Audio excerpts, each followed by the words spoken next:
What's up, YouTube? This is JR Juggernaut1, and I'm here at nearly 3 in the morning because I just wanted to quickly do a YCS analysis, YCS recap video.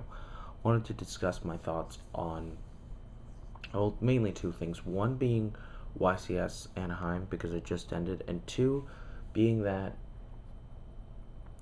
it was released this weekend. I kind of wanted to give my brief thoughts on Turbo Pack 5. Before talking about Anaheim, I just want to briefly talk about Turbo Pack 5. Turbo Pack 5, I have mixed thoughts about it, mixed feelings about it. In a way, I'm happy that they reprinted cards that people are going to be after. I mean, Super Snowman Eater, Super Laquari, people are going to want those for sure. Ultra Dark Hole, people are definitely going to want that. And Ultimate Colossal Fighter, not the best Ultimate, obviously, but because Colossal Fighter is such a commonly played card, I think people are going to want it. And I don't know how much it's going to be worth, but, you know, it'll probably be a very nice looking card. I think it's just the only thing I'm disappointed with is I kind of wish there were more cards that people would really like, I wish there were cards that were in bigger need of a reprint in there, but at the same time, then I guess that's kind of what what the Gold Series is for, because, I mean, a card, when it gets reprinted as a, in a Turbo Pack, especially as a super rare or higher, it's just so hard to find. It's crazy. Moving on, though. So let's talk about YCS Anaheim. I'm not gonna lie. When I first saw like the event and who was topping, I didn't know what to think, because I saw that Philly Luna was towards the top, Adam Korn was towards the top, Austin Coleman. I was like, this should be interesting.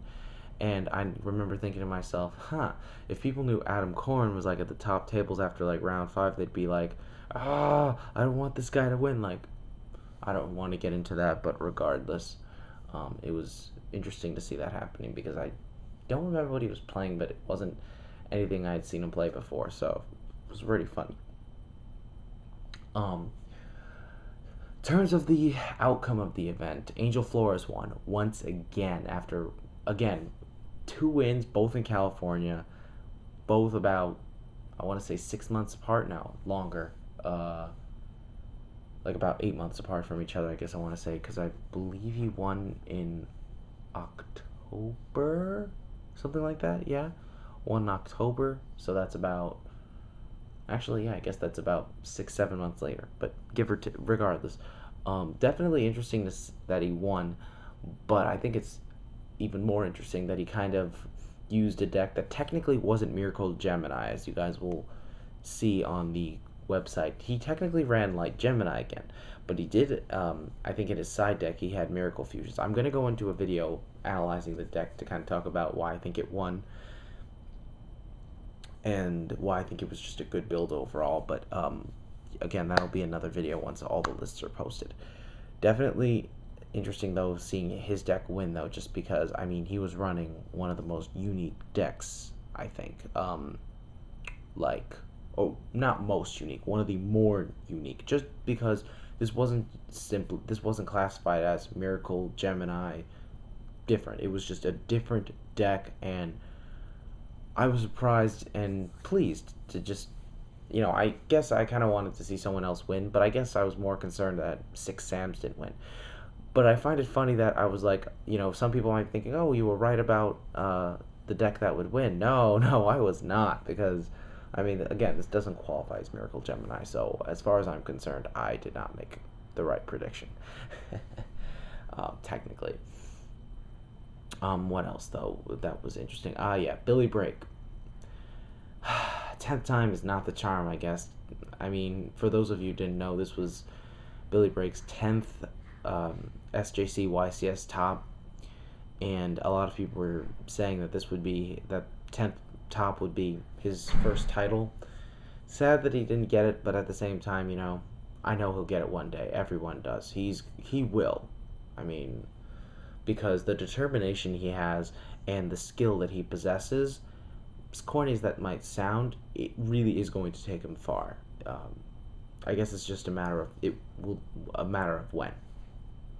But regardless, He ran X Sabers once again. He unfortunately though didn't even win his top 4 match, which his third place match, which was disappointing. Just because I was pretty sure he would at least get third, but whatever. It is what it is. So let's quickly go into analysis of the top 16 though, just because I mean I don't have the list from all the top 32, so I'm just going to stick with the top 16 here.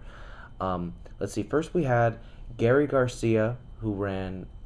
You know what? Forget it. I'm not going to go into specific names. Okay, we had, in terms of decks, we had 4 Gravekeeper decks, which, let's be honest, not a huge surprise given the fact that Gravekeepers are popular, and that's one of my concerns with running the Doppelplant deck next format. I'm trying to make sure it doesn't get totally destroyed.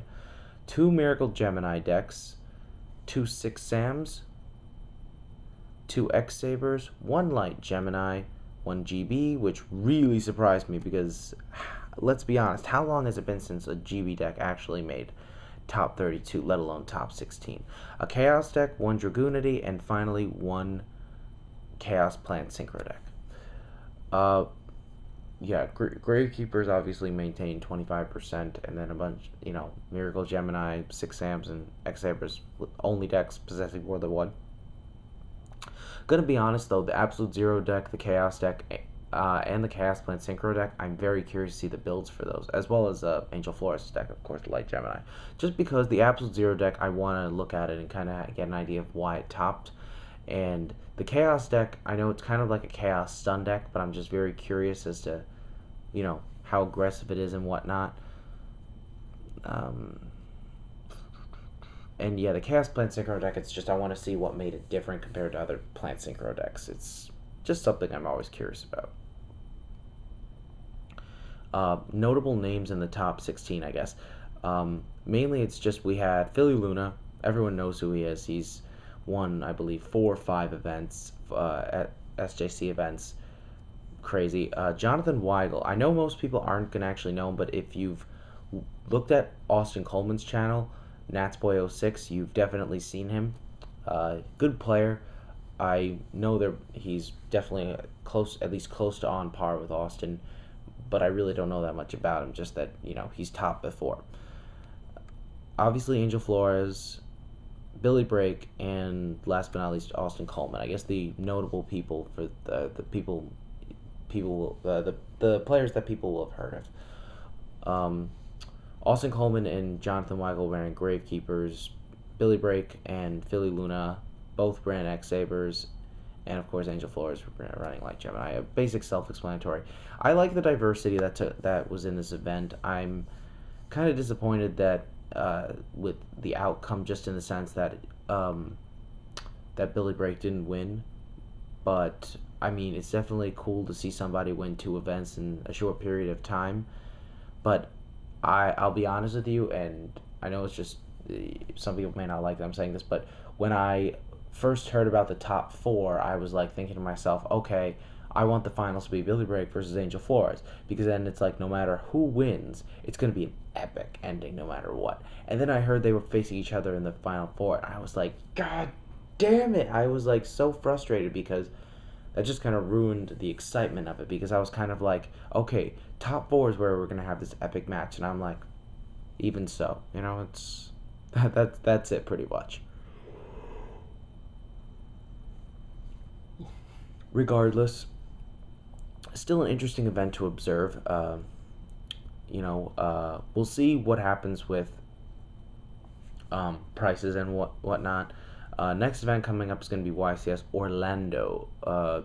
Extreme Victory and Hidden Arsenal 4 will be legal for that. Not sure how that's actually going to affect the meta in terms of Hidden Arsenal 4, because and I think Hyper Librarian will also be legal for that as well, so that'll really make things interesting.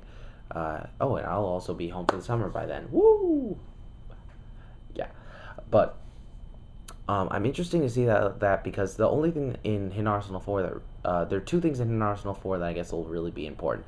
One is Trishula, obviously. The second is going to be that Fable decks are going to be completed. I don't know how good they actually are going to be though, so that I'm curious to see how they'll actually do in this YCS event. Extreme Victory, we all know, is kind of coming from that. A bunch of decks are going to be getting a boost from it, and it's just the last step before we move on to Exceed Summoning, so we'll see what happens with that. This is going on a little too long, so I'm just going to cut it off here. I have a few more things I want to discuss in later videos, but I'm just so tired, I'm just going to end it here. Sorry for my rambling if, again, it's 3 in the morning, and I'm out of here. Peace.